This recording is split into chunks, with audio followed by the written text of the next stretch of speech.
ও বাবা তো ঘুমিয়ে পড়ছে। ঘুমিয়ে ঘুমিয়ে খাবে। ঘুমিয়ে ঘুমিয়ে তো রুটি খেয়ে নিলে, একটা রুটি এক্ষুনি। কি করেছো? মাংস দেবো তো নাকি? আলু। আলু দেবো খালি, মাংস দেবে না? ঘুমের পরে মাংস খেতে পারবে না, শুধু আলু দিয়ে খেয়ে নাও।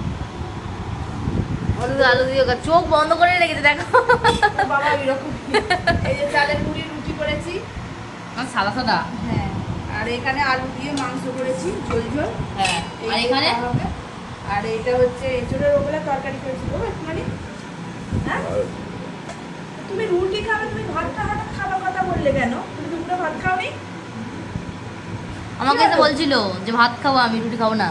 স্বভাবটা সেই চিরকালের একই রয়েছে, আর ঘরে এসে ঘরে খাবে না বাইরে, আর ঘরে এসে টেস্ট দেখাবে। ঘুমিয়ে পড়ছে খেতে খেতে।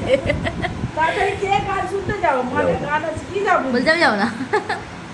গান শুনতে যাবে না কেন? একটুখানি গান কিনে আসবে, এসে তারপরে সেটা তাড়াতাড়ি সবাই খেয়ে নিয়ে গান শুনতে যাবো। গান আর এখন আর একজন খাচ্ছে, বাবা ফোন দেখতে দেখতে খাচ্ছে। সারা রাত খাবে। তাড়াতাড়ি নে, গান